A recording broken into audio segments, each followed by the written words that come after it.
नमस्कार, मैं आशीष। आप देख रहे हैं ऑफ इंडिया। क्या आपने कभी नोटिस किया है कि जब सुप्रीम कोर्ट ने शराब के ठेकों को हाईवे से 1 किलोमीटर दूर रखने का आदेश दिया था, तो कुछ होशियार किस्म के ठेकेदारों ने क्या किया था? उन्होंने हाईवे का ही नाम बदल दिया। कागज पर सड़क अब हाईवे नहीं रही तो आदेश भी लागू नहीं रहा। ठेके वैसे के वैसे ही खुले रहे, बस नाम बदल दिया गया। अब कुछ ऐसा ही खेल खेल रहा है पाकिस्तान। फर्क बस इतना सा है कि यहाँ शराब नहीं, आतंकवाद का नाम बदला जा रहा है। पाकिस्तान ने कुछ नए शब्द इजाद किए हैं, फितना अल हिंदुस्तान और फितना अल ख्वारिज। और इस नामकरण के साथ पाकिस्तान अब अपने अंदर पल रहे इस्लामी आतंकवाद का ठीकरा भारत के सर पर फोड़ने की कोशिश कर रहा है। साल 2007 की बात है, जब पूरी दुनिया तालिबान के नाम से डरने लगी थी। उसी वक्त पाकिस्तान की जमीन पर पैदा हुआ तहरीक तालिबान पाकिस्तान, जिसे आप लोग टीटीपी के नाम से जानते हैं। नाम सुनकर के लगता है जैसे ये कोई छात्रों का आंदोलन होगा, लेकिन इस आंदोलन ने पाकिस्तान के सैकड़ों सैनिकों और आम नागरिकों को मौत दी। टीटीपी खुद को पाकिस्तान सेना के अत्याचारों के खिलाफ लड़ने वाला संगठन बताता है, खासकर खैबर पख्तूनख्वा में। और ये वही इलाका है जहां कभी पाकिस्तान ने अफगान जिहाद के नाम पर हजारों आतंकवादियों को ट्रेनिंग दी थी। आज वहीं के पहाड़ों से पाकिस्तानी सैनिकों की लाशें लौट रही, क्योंकि जिस आग को पाकिस्तान ने कभी दूसरों के घर जलाने के लिए लगाया था, अब वही आग उसके अपने घर में धधक रही। पाकिस्तान के सैन्य प्रचार विंग आईएसपीआर का नाम आपने सुना होगा। आईएसपीआर ने आतंकवाद की रीब्रांडिंग शुरू कर दी है। उन्होंने कहा कि टीटीपी कोई इस्लामी धार्मिक संगठन नहीं है, बल्कि ये तो फितना अल ख्वारिज है। अब सुनने में ये शब्द भारी भरकम लगता है, लेकिन ख्वारिज का मतलब होता है इस्लाम से भटके हुए बगावती, यानी वो आतंकवादी जो इस्लाम के नाम पर अब इस्लाम के खिलाफ हो गए। यहाँ पे ध्यान देने की बात यह है कि अब यही आईएसपीआर इन ख्वारिजों को इंडिया की प्रॉक्सी कह रहा है, यानी पाकिस्तानी आर्मी का प्रोपेगेंडा, जिसमें वो आतंकवाद को मेड इन इंडिया बताने की कोशिश कर रहा है और ग्लोबली इसे इसी तरह से पोर्ट्रे करने का प्रयास कर रहा है। आईएसपीआर के सोशल मीडिया हैंडल्स पर अब बार बार ये इंडियन प्रॉक्सी ख्वारिज और फितना अल हिंदुस्तान शब्द दिखने लगे। 26 जुलाई 2024 को पाकिस्तान के गृह मंत्रालय ने एक आदेश जारी किया।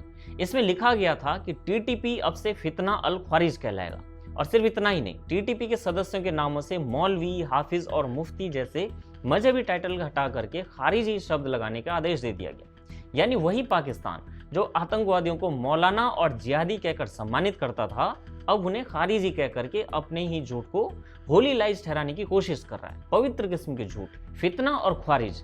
अब इसका इतिहास देखते हैं और इन शब्दों के मायने समझते हैं। फितना यानी विद्रोह या दंगा, ख्वारिज यानी वे लोग जो इस्लाम के रास्ते से भटक गए थे। अभी क्या होता है ये तो नामकरण करने वाले ही समझ सकते हैं। इस्लाम और भटक जाना। इस्लामी इतिहास में ख्वारिज पहली बार 7वीं सदी में सुने गए, जब चौथे खलीफा अली इब्न अबी तालिब के खिलाफ एक कट्टरपंथी गुट खड़ा हुआ था। वे मानते थे कि जिसने भी इस्लामी सिद्धांतों से जरा से भी दाएं बाएं किया, वो इस्लाम से बाहर है। यानी इस्लामी कट्टरता की पहली परिभाषा लिख दी गई थी।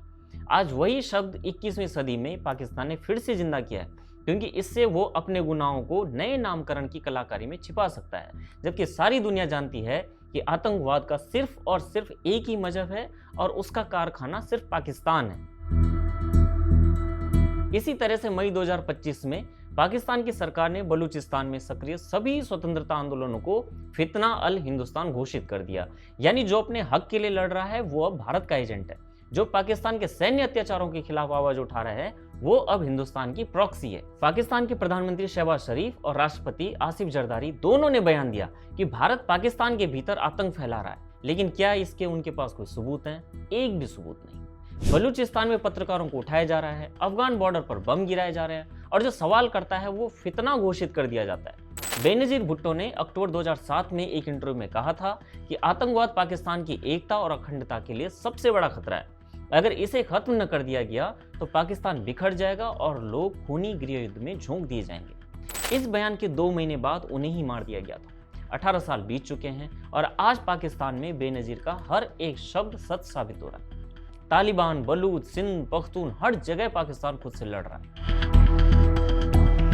पाकिस्तानी सेना की असलियत भी किसी से छिपी हुई नहीं है। वही फौज जिसने ओसामा बिन लादेन को एबटाबाद में पनाह दी थी, वही फौज आज आतंकवाद से लड़ने का नाटक कर रही है। साल 2025 में जब भारत ने ऑपरेशन सिंदूर चलाया और पाकिस्तान के आतंकी ठिकानों को निशाना बनाया, तो मरने वाले आतंकियों की नमाज जनाजा खुद पाकिस्तानी सैनिकों ने पढ़ी, क्योंकि पाकिस्तान में फौज और आतंकी एक ही सिक्के के 2 पहलू हैं और ये दोनों ही एक ही किताब को दिन में 5 बार भी पढ़ते हैं। पाकिस्तान के आर्मी चीफ असीम मुनीर ने बयान दिया था कि हम पाकिस्तान को मदीना की दूसरी रियासत बनाएंगे। यानी सेना अब इस्लाम को भी अपनी पीआर रणनीति में बदल रही है। पहले पाकिस्तान ने लोगों को इस्लाम के नाम पे भड़काया, फिर वही लोग जब सवाल करने लगे तो उन्हें फितना कह दिया गया। इस्लाम के नाम पे जैश-ए-मोहम्मद, लश्कर-ए-तैयबा और हिजबुल मुजाहिदीन जैसे संगठनों को पालने वाला पाकिस्तान अब उन्हीं जैसी विचारधाराओं को खारिज बता रहा है। FATF की ग्रे लिस्ट से बचने के लिए पाकिस्तान दुनिया को ये मैसेज देना चाहता है कि आतंकवाद दोनों तरफ से होता है और पाकिस्तान इसमें विक्टिम है।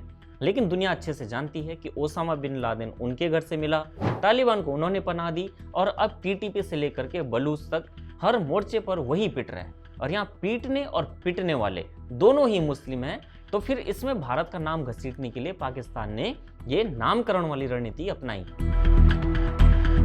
साल 2007 से अब तक TTP के हमलों में पाकिस्तानी सेना के 500 से ज्यादा जवान मारे गए। 2024 में ही 527 सैनिक और 400 आम नागरिक मारे गए। और वही फितना अल ख्वारिज है जिन्हें पाकिस्तान ने खुद बनाया था। आज वही संगठन उन्हीं की बंदूकों से बदला ले रहा है और पाकिस्तान नाम बदल करके अपनी अंदरूनी हार को ही छिपाने की कोशिश कर रहा है, क्योंकि यहाँ पाकिस्तान भी हार रहा है, इस्लाम भी हार रहा है और सेकुलरिज्म भी हार रहा है। सच ये है कि पाकिस्तान के पास अब कुछ भी बचा नहीं है सिवाय शब्दों के दिखावे के। वो फितना अल हिंदुस्तान कहे या ख्वारिज कहे, असल में अपने ही बनाए जाल में फंसा हुआ देश है।